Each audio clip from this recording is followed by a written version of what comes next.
Imagine it's 1940. High above the English Channel, you find yourself in the cockpit of a German warplane. The sky is streaked with tracers and flak bursts, and the engine's roar shakes your bones. This is not a history textbook. It's the reality faced by Luftwaffe pilots. Each aircraft you encounter is a character in this skybound drama, with its own story of adrenaline, danger, and even a touch of dark humor.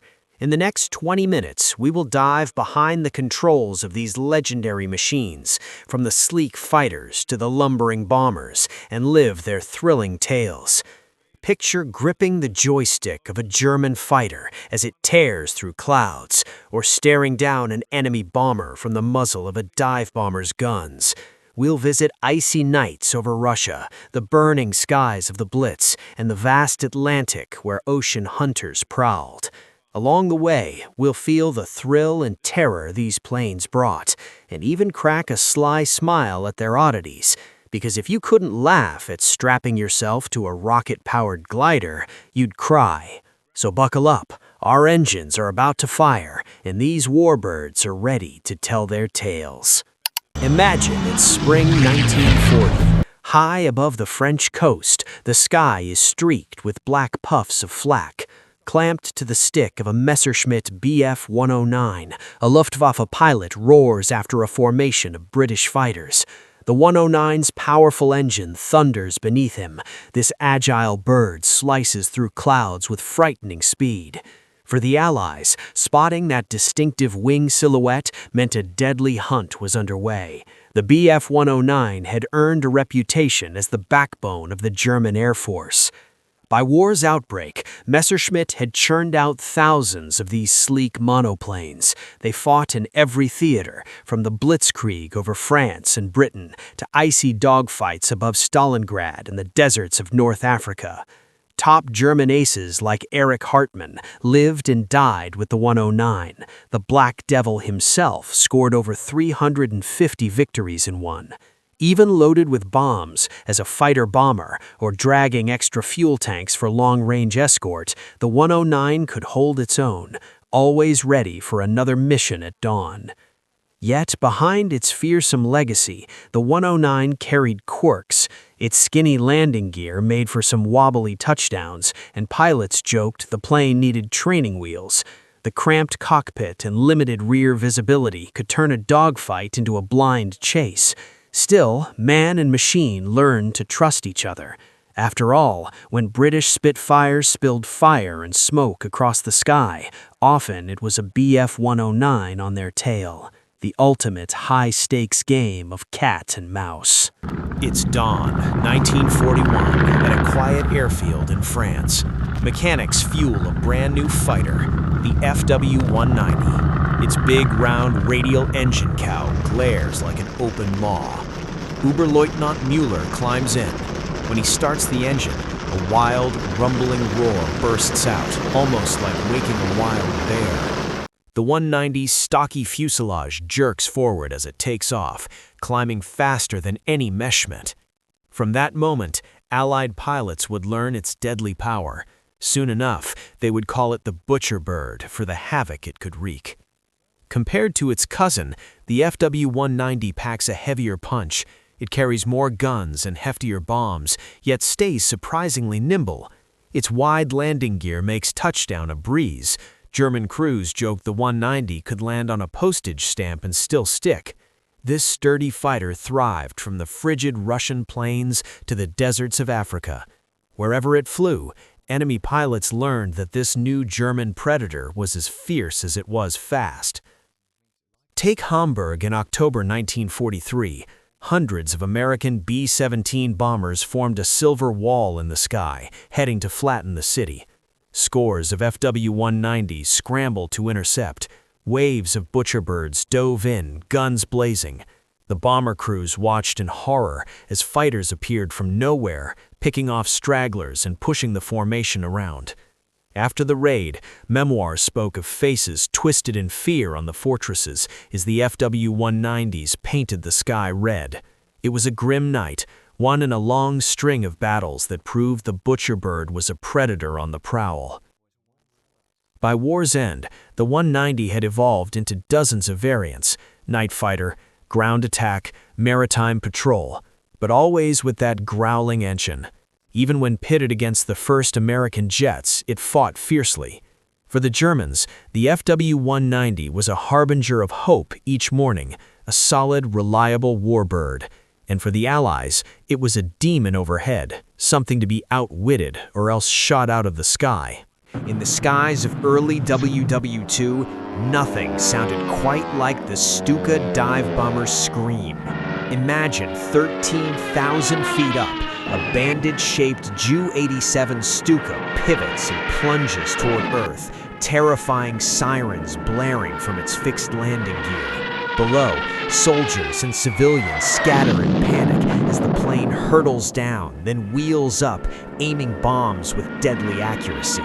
The Germans built this screaming devil to break enemy morale. Nothing announces doom quite like that banshee wail. The Stuka's success early in the war was legendary. In Poland and France, these jagged-wing dive bombers pounded tanks, trains, and fortifications. In the Blitz over Britain, their glass cockpits peered down on cities, and each Heinkel H-111 or Ju-87 above London turned the night into inferno. Hitler even ordered specially modified Stukas to dive bomb the Allied fleet during the invasion of Crete, a terror strategy that terrified ground troops and infantry alike. As each bomb hit its mark, crews would cheer over the radio. It was ruthless and effective, as long as there were no enemy fighters to spoil the party. Battle of Britain proved a hard lesson for the Stuka. Agile RAF Hurricanes and Spitfires turned these dive bombers into easy targets. The long, angular wings that made Stukas agile in a dive made them lumbering in a dogfight. Worse, the fearsome Jericho trumpet sirens, once meant to inspire terror, now just gave away their approach. Pilots soon learned to cut off the wailing gear to ambush attackers. By 1942, the Stuka had mostly pulled back from the frontline skies. It continued raids in quieter sectors or under cover of night, but the era of the screaming dive bomber was over. Still, where it flew, its pilots remembered the heady mix of fear and pride it brought. The Ju-87 went out with a flourish, diving at the last moment, flames trailing from its tail, proving that even an oblong dive bomber could die in a spectacular blaze of glory. It's late 1944. The ground is still smoking from Allied bombing. This sleek fighter looks unlike any aircraft in the Luftwaffe, a metal missile with swept wings and twin-jet engines under its nose. Oberleutnant Schmidt pushes the throttle, and the engines ignite with a roar like thunder, not pistons. Instantly, the Messerschmitt Me-262 surges down the runway, climbing with breakneck speed and leaving everything behind. This is the world's first operational jet fighter, a machine so fast it makes piston planes look like antiques. Seconds later, Schmidt spots a formation of massive American B-17 bombers. Traditional fighters could never catch these lumbering giants, but this jet moves like lightning, closing at well over 500 miles per hour. Schmidt banks into the formation and opens fire with his cannons and rockets. One B-17 erupts in flames and tumbles out of formation. The stunned gunners see nothing but a blur. Afterward, they would describe the Me-262 as a ghost, something between myth and nightmare. The Me-262 arrived far too late to turn the tide. Only a few hundred were ever built, hampered by fuel shortages and fragile engines. Hitler even wasted precious months ordering it converted into a bomber, delaying its true fighter role. By early 1945, these jets flew only sporadic attacks, and many pilots found themselves ambushed on the ground after each strike. When the war ended, the Me-262 was legend, proof that the age of jets had finally arrived. For the few who flew it, every sortie was a ride on lightning. For everyone else, it was a wake-up call that the future of air combat had come. Consider a clear dawn in late 1944. On a French airfield, a small, stubby plane stands hidden under a tarp. When the cover is pulled, it looks more like a rocket with wings, the Me-163 Komet. Pilot Feldwebel Weber straps into the cockpit, heart pounding. Unlike any piston fighter, the Komet uses a 1,500-kilogram rocket engine. At Weber's signal, the ground crew ignites the fuel. With an ear-splitting thunder, the Komet jerks forward, burning through its volatile fuel in under 2 minutes. Moments later, Weber is streaking after an incoming B-17 formation at over 700 miles per hour. He catches up like a bullet, pulls level behind a fortress, and lets loose with his 30mm cannons. One bomber cracks open in midair, dropping like a stone into the clouds. But the Komet's victory is fleeting. Just as quickly as it soars, the fuel runs out. Weber finds himself flying a glider, slow, helpless, with the world whizzing by. He points the Komet toward home and dives down under the smoky trail, praying the skid landing will hold. The Komet was a marvel of engineering, but a deadly gamble. Its fuel and oxidizer were highly corrosive. Fueling accidents could mean burning alive before takeoff. Landing was treacherous too. Without engine power, the plane plopped down on a simple skid, often wrecking itself or injuring its pilot. In the end, only a handful of Allied planes fell to this rocket. It never changed the war's outcome, but it earned a bizarre legend. For the Allied crews, the Komet was a mythic foe, a sudden streak of flame in the sky, and a "what the heck was that" moment of dread.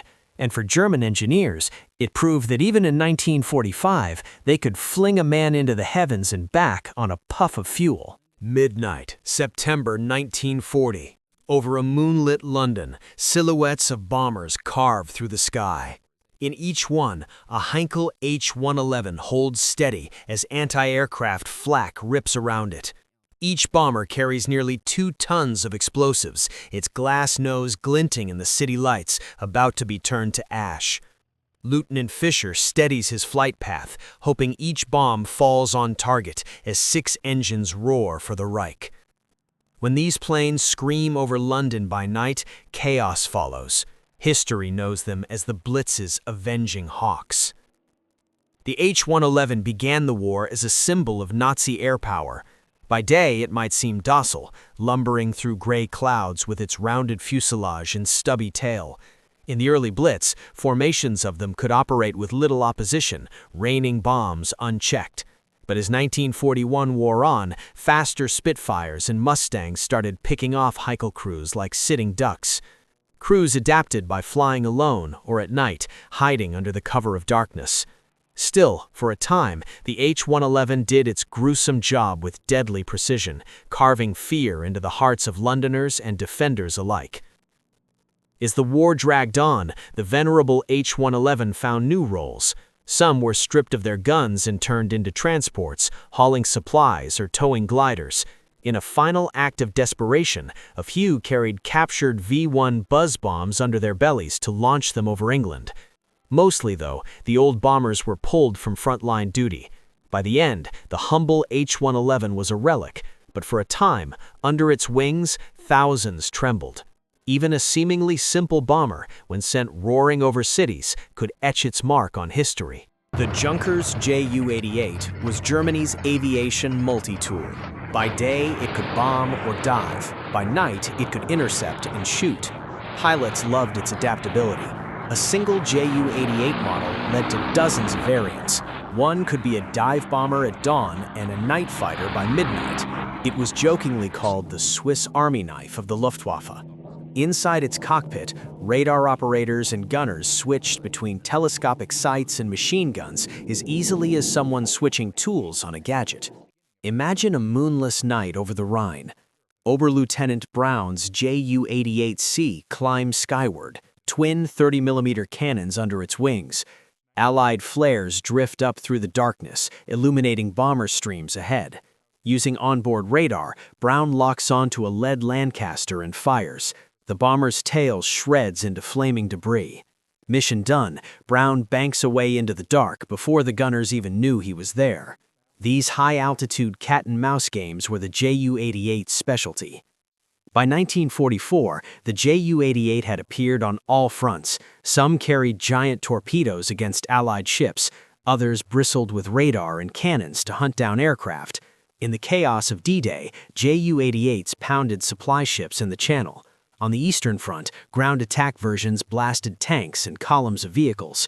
It was heavy and couldn't turn like a fighter, but no mission was too far-fetched for this plane. One German pilot joked that if he were stranded on an island, he'd want nothing more than his trusty Ju-88 by his side. It could do almost anything. On a foggy dawn over the Atlantic, a freighter's crew spots something unbelievable on the horizon, a lumbering four-engine airliner turned bomber. This is the Focke-Wulf Fw 200 once a luxury airliner, now stalking the seas. Lieutenant Richter's Condor swoops low and releases its bombs onto the helpless ship. The explosion lights up the mist, and distress flares rocket into the sky. Early in the war, the Fw 200 sank dozens of Allied ships. A single Condor could torpedo or bomb 4 freighters on a single tank of fuel. It rained over the ocean lanes like a flying submarine. But the Condor's reign was short-lived. It was slow and lightly armed, a prize for any fighter patrol. Once the Allies stationed Spitfires and P-51s in Ireland and North Africa, the Condor became a sitting duck. Richter watched helplessly as a Spitfire dove from above, sending his giant plane crashing into the sea. Production was halted, and surviving Condors were pressed into transport and reconnaissance roles. By 1943, this great bird had vanished from combat, but it left a legacy as the ocean's terror, a reminder that even the biggest prey need protection from predators.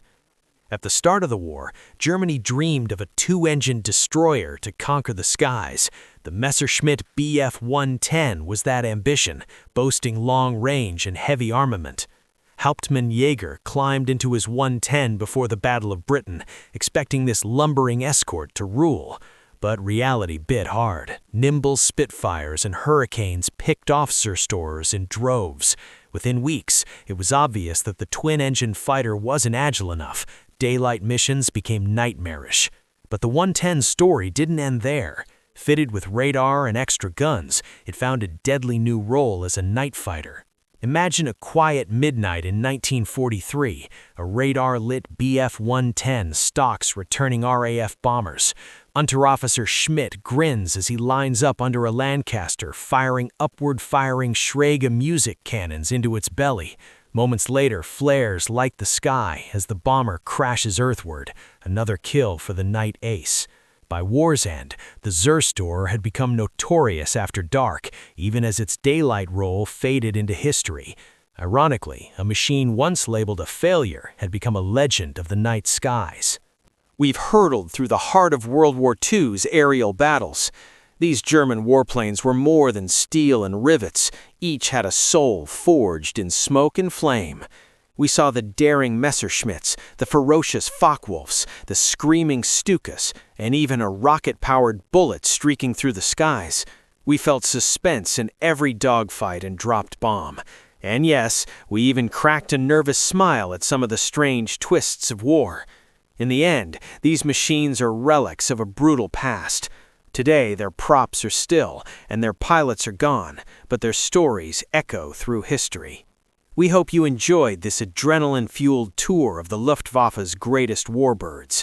The sky is peaceful now, but the legends of these planes will never fade. Thank you for joining this flight through time. May the only thing you encounter nowadays be old books and museums instead of dogfights and dive bombers.